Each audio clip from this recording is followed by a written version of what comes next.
इन्नल हम्दुलिल्लाहि नअबुदुहु नस्तईनुहु व नस्तगफिरुहु व नऊज़ु बिल्लाहि मिन शुरूरि अनफुसिना व मिन सय्यिआति अमालिना मन युदिल्लिहु फला मुदिल्ल लहु व मन युद्लिल फला हादिय लहु अशहदु अल्ला इलाहा इल्लल्लाह वहदहु ला शरीका लहु व अशहदु अन्ना मुहम्मदन अब्दुहु व रसूलुहु अम्मा बाद औज़ु बिल्लाहि मिनश शैतानिर रजीम बिस्मिल्लाहिर रहमानिर रहीम रब्बि इश्रह ली सदरी व यस्सिर ली अमरी वहलुल उक़दतम मिन लिसानी यफ़क़हू क़ौली। আসসালামু আলাইকুম ওয়া রাহমাতুল্লাহি ওয়া বারাকাতুহু। আজ আমরা বুখারী শরীফ হাদিস থেকে 101তম ভিডিও পোস্ট করতে যাচ্ছি। আজকের ভিডিওতে আমরা হজের অধ্যায়কে কন্টিনিউ করব। তাহলে আজকের ভিডিও শুরু করা যাক। বিসমিল্লাহির রহমানির রহিম। মক্কা শরীফকে আল্লাহ মহিমান্বিত ও মর্যাদা সম্পন্ন করেছে। 1486 নম্বর হাদিস। হযরত ইবনে আব্বাস রাদিয়াল্লাহু তাআলা আনহু থেকে বর্ণিত, তিনি বলেন, রাসূলুল্লাহ সাল্লাল্লাহু আলাইহি সাল্লাম মক্কা বিজয়ের দিন বলেছিলেন, এই শহরকে আল্লাহ মহিমান্বিত ও মর্যাদা সম্পন্ন করেছে। অর্থাৎ এই শহরের কাঁটা গাছও কাটা যাবে না, শিকার তাড়ানো যাবে না, রাস্তায় পড়ে থাকা জিনিস প্রচারের উদ্দেশ্য ছাড়া কেউ কুড়িয়ে নিতে পারবে না। 1487 নম্বর হাদিস। হযরত উসামা ইবনে যায়েদ রাদিয়াল্লাহু তাআলা আনহু থেকে বর্ণিত, তিনি রাসূলুল্লাহ সাল্লাল্লাহু আলাইহি সাল্লামের নিকট জিজ্ঞেস করলেন, হে আল্লাহর রাসূল, মক্কায় আপনি নিজ বাড়িতে কোথায় অবস্থান করবেন ধারণা করেছেন? তিনি বললেন, আকিল আসবাবপত্র ও ঘরবাড়ি কিছু অবশিষ্ট রেখেছে কি? আকিল এবং তালিব আবু তালিবের ওয়ারিস অর্থাৎ উত্তরাধিকার হয়েছিল, কিন্তু জাফর ও আলী রাদিয়াল্লাহু তাআলা আনহু ওয়ারিস হননি, কেননা তারা দুজন ছিলেন মুসলমান আর আকিল ও তালিব কাফির। এই জন্য উমর ইবনে খাত্তাব রাদিয়াল্লাহু তাআলা আনহু বলতেন, মুমিন বাণীর ব্যাখ্যা করে উক্ত মর্ম গ্রহণ করতেন। যারা ঈমান আনয়ন করেছে, হিজরত করেছে, আল্লাহর পথে নিজেদের জান মাল দিয়ে জিহাদ করেছে এবং যারা মুহাজিরদেরকে আশ্রয় দিয়েছে এবং তাদেরকে সাহায্য করেছে, তারাই পরস্পরের বন্ধু ও অভিভাবক। আর যে সকল লোক ঈমান আনয়ন করেছে অথচ হিজরত করে দারুল ইসলামে আসেনি, তাদের সাথে বন্ধুত্ব বা অভিভাবকত্বের কোনো রূপ সম্পর্ক তোমাদের তখন পর্যন্ত থাকতে পারে না যে পর্যন্ত না তারা হিজরত করে চলে আসে। তবে ধর্মের ব্যাপারে তারা তোমাদের নিকট সাহায্য প্রার্থী হলে এবং তারা তোমাদের সাথে চুক্তিবদ্ধ সম্প্রদায়ের বিপক্ষে না গেলে তাদেরকে সাহায্য করতে পারো। যা কিছুই তোমরা করেছো তা সমস্তই আল্লাহ দেখে থাকেন। রাসূলুল্লাহ সাল্লাল্লাহু আলাইহি সাল্লামের মক্কায় পৌঁছানো। 1488 নম্বর হাদিস। হযরত আবু হুরায়রা রাদিয়াল্লাহু তাআলা আনহু থেকে বর্ণিত, তিনি বলেন, রাসূলুল্লাহ সাল্লাল্লাহু আলাইহি ওয়াসাল্লাম যখন মক্কা আগমনের সংকল্প করলেন তখন বলেছিলেন, ইনশাআল্লাহ আগামীকাল আমাদের অবস্থান স্থল হবে খাইফে বনি কিনানাতে, যেখানে কুরাইশরা কুফরির উপর বহাল থাকার জন্য শপথ করেছিল। 1489 নম্বর হাদিস। হযরত আবু হুরায়রা রাদিয়াল্লাহু তাআলা আনহু থেকে বর্ণিত, তিনি বলেন, নবী করিম সাল্লাল্লাহু আলাইহি ওয়াসাল্লাম কোরবানির দিন মিনায় অবস্থানকালে বলেছিলেন, আমরা আগামীকাল প্রত্যুষে খাফে বনি কিনানা অর্থাৎ মুহাসাবে অবস্থান করব, যেখানে তারা অর্থাৎ কুরাইশরা কুফরির উপর বহাল থাকার জন্য কসম করেছিলেন। ঘটনাটি এইরূপ ছিল যে কুরাইশ ও বনি কিনানা বনি হাসেম ও বনি আব্দুল মুত্তালিব, অথবা রাবি সন্দেহ করেছেন এটাও হতে পারে বনি মুতালিবের ব্যাপারে এই কসম করেছিলেন, যে পর্যন্ত তারা বনি হাসেম ও বনি মুত্তালিব নবী করিম সাল্লাল্লাহু আলাইহি সাল্লামকে তাদের হাতে সম্পন্ন না করবে সে পর্যন্ত তাদের সাথে বিবাহ শাদীর সম্পর্ক স্থাপন করবে না এবং কেনা বেচা ও ব্যবসা বাণিজ্য করবে না। 1490 নম্বর হাদিস। হযরত আবু হুরায়রা রাদিয়াল্লাহু তাআলা আনহু নবী করিম সাল্লাল্লাহু আলাইহি সাল্লাম থেকে বর্ণনা করেছেন, তিনি বলেছেন, ক্ষীণ পায়ের নলা বিশিষ্ট হাবশিরা কাবা গৃহ ধ্বংস করবে। 1491 নম্বর হাদিস।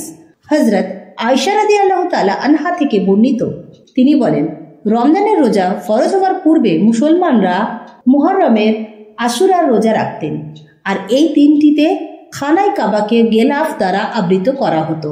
অতঃপর আল্লাহ তাআলা রমজানের রোজা ফরজ করে দিলে রাসূলুল্লাহ সাল্লাল্লাহু আলাইহি সাল্লাম বললেন, তোমাদের কেউ আশুরার রোজা রাখতে চাইলে এখনো রাখতে পারো, আর যারা তা পরিত্যাগ করতে চায় পরিত্যাগ করতে পারে।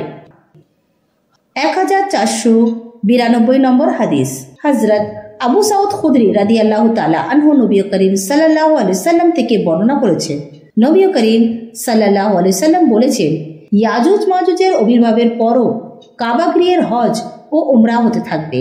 আবান ইমরানের সূত্রে কাতাদা হতে তদ্রূপ হাদিস বর্ণনা করেছেন। আবার আব্দুর রহমান সোবা হতে বর্ণনা করেছেন যে যতদিন পর্যন্ত না আল্লাহর ঘরের হজ বন্ধ হবে ততদিন পর্যন্ত কিয়ামত হবে না। তবে প্রথম কথাটি অধিক লোকে বর্ণনা করেছেন। কাবা গৃহ গেলাফ দ্বারা আবৃত করা। 1493 নম্বর হাদিস। হযরত আবু ওয়াইল রাহমাতুল্লাহি থেকে বর্ণিত, তিনি বলেন, আমি হযরত সাইবার সাথে কাবার আঙিনায় একটি আসনে বসা ছিলাম। সাইবা বললেন, একদা হযরত উমর রাদিয়াল্লাহু তাআলা আনহু এখানে বসেছিলেন। তিনি বললেন, আমি এই কাবা ঘরের মধ্যে কোনরূপ স্বর্ণ বা রৌপ্য না রেখে বরং তা বন্টন করে দেওয়া মনস্থ করেছি। সাইবা বলেন, আমি বললাম, আপনার পূর্ববর্তী সঙ্গীদ্বয় রাসূলুল্লাহ সাল্লাল্লাহু আলাইহি সাল্লাম ও হযরত আবু বকর রাদিয়াল্লাহু তাআলা আনহু তো এরূপ করেনি। এটা শুনে হযরত উমর রাদিয়াল্লাহু তাআলা আনহু বললেন, এই দুজনেরই তো আমি অনুসরণ করি। কাবা গৃহ বিধ্বস্ত করা। হযরত আয়েশা রাদিয়াল্লাহু তাআলা আনহা বলেন, রাসূলুল্লাহ সাল্লাল্লাহু আলাইহি সাল্লাম বলেছেন, এত সৈন্য যুদ্ধাভিযান করবে কিন্তু তাদেরকে মাটিতে ধসিয়ে দেওয়া হবে। 1494 নম্বর হাদিস। হযরত ইবনে আব্বাস রাদিয়াল্লাহু তাআলা আনহু থেকে বর্ণিত, তিনি বলেন, নবী করিম সাল্লাল্লাহু আলাইহি সাল্লাম বলেছেন, আমি সেই কালো করদোস লোকটিকে যেন দেখছি যে কাবার এক একটি পাথর খুলে ছুঁড়ে মারবে। 1495 নম্বর হাদিস। হযরত আবু হুরায়রা রাদিয়াল্লাহু তাআলা আনহু থেকে বর্ণিত, তিনি বলেন, রাসূলুল্লাহ সাল্লাল্লাহু আলাইহি সাল্লাম বলেছেন, পায়ে দুটি ক্ষুদ্র নলা বিশিষ্ট একটি হাবসি কাবা গৃহ ধ্বংস করবে। হাজরে আসওয়াদ সম্পর্কে উল্লেখিত বাক্য। 1496 নম্বর হাদিস। হযরত আবেস ইবনে রাবিয়া রাহমাতুল্লাহি হযরত উমর রাদিয়াল্লাহু তাআলা আনহু থেকে বর্ণনা করেছেন, তিনি অর্থাৎ উমর রাদিয়াল্লাহু তাআলা আনহু হাজরে আসওয়াদের নিকট আগমন করে তাতে চুম্বন করে বলেন, আমি জানি তুমি একটি পাথর ছাড়া কিছু নও। তুমি না কারো কোনো ক্ষতি করতে পারো আর না কারো উপকার করতেও সক্ষম। আমি যদি নবী করিম সাল্লাল্লাহু আলাইহি সাল্লামকে তোমাকে চুম্বন করতে না দেখতাম তবে কখনো তোমাকে চুম্বন করতাম না। 1497 নম্বর হাদিস। হযরত সালেম রাহমাতুল্লাহি তার পিতা আব্দুল্লাহ ইবনে উমর রাদিয়াল্লাহু তাআলা আনহু হতে বর্ণনা করেছেন, তিনি অর্থাৎ আব্দুল্লাহ রাদিয়াল্লাহু তাআলা আনহু বলেছেন, রাসূলুল্লাহ সাল্লাল্লাহু আলাইহি সাল্লাম স্বয়ং এবং উসামা ইবনে যায়েদ, বেলাল ও উসমান ইবনে তালহা রাদিয়াল্লাহু তাআলা আনহু কাবা ঘরে প্রবেশ করলেন এবং দরজা বন্ধ করে দিলেন। পরে দরজা খুললে আমি সর্বপ্রথম তার মধ্যে প্রবেশ করলাম এবং বেলাল রাদিয়াল্লাহু তাআলা আনহুর সাক্ষাৎ পেলাম। আমি তাকে জিজ্ঞেস করলাম, রাসূলুল্লাহ সাল্লাল্লাহু আলাইহি সাল্লাম কি গৃহের মধ্যে নামাজ পড়েছেন? তিনি বললেন, হ্যাঁ, তিনি ইয়ামানি স্তম্ভদ্বয়ের মাঝখানে দাঁড়িয়ে নামাজ পড়েছেন। কাবা ঘরের ভিতরে নামাজ পড়া। 1498 নম্বর হাদিস। হযরত নাফি রাহমাতুল্লাহি ইবনে উমর রাদিয়াল্লাহু তাআলা আনহু সম্পর্কে বলেছেন যে তিনি যখনই কাবা গৃহে প্রবেশ করতেন তখনই দরজা পেছনে রেখে সামনের দিকে এই পরিমাণ অগ্রসর হতেন যে তার ও সামনের দেয়ালের মাঝে 3 গজের দূরত্ব থাকত।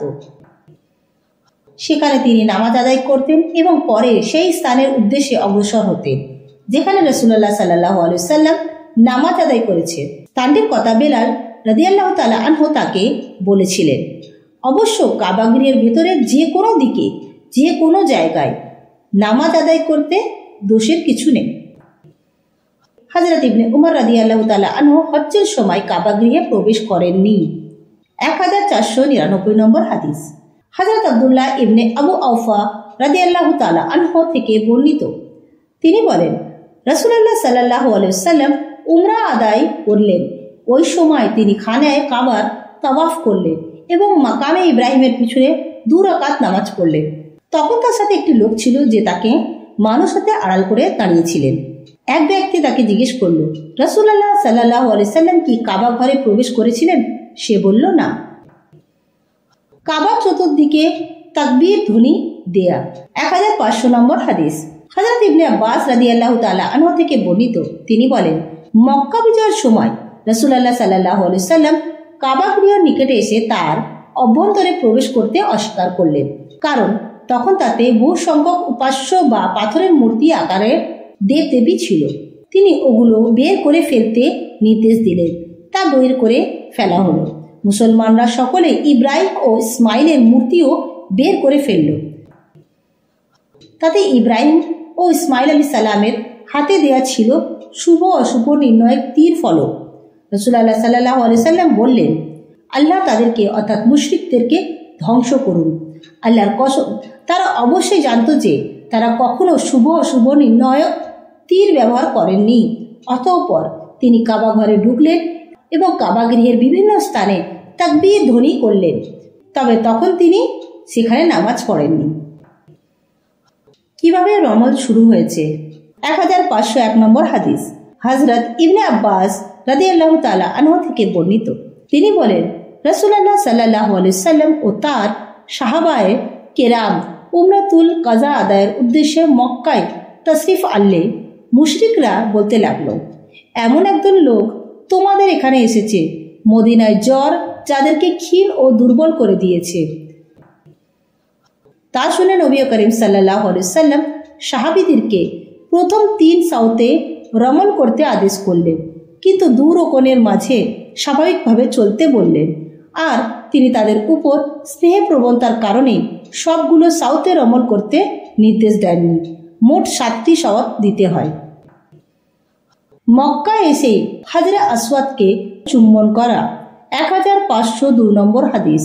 হযরত সালেম রাহমাতুল্লাহি তার পিতা হযরত আব্দুল্লাহ ইবনে উমর রাদিয়াল্লাহু তাআলা আনহু থেকে বর্ণনা করেছেন, তিনি আব্দুল্লাহ বলেছেন, আমি রাসূলুল্লাহ সাল্লাল্লাহু আলাইহি সাল্লামকে দেখেছি যখন তিনি মক্কা আগমন করতেন তখন প্রথম তাওয়াফেই হাজরে আসওয়াদ চুম্বন করতেন এবং 7 তাওয়াফের প্রথম 3 তাওয়াফেই রমল করতেন।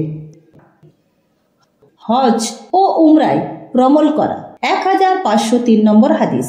হযরত ইবনে উমর রাদিয়াল্লাহু তাআলা আনহু থেকে বর্ণিত, তিনি বলেন, হজ ও উমরা আদায়ের ক্ষেত্রে নবী করিম সাল্লাল্লাহু আলাইহি সাল্লাম তাওয়াফের সময় প্রথম 3 সাউতে দ্রুত ও বাকি 4 সাউতে স্বাভাবিকভাবে পদক্ষেপ অর্থাৎ রমল করতেন। 1504 নম্বর হাদিস।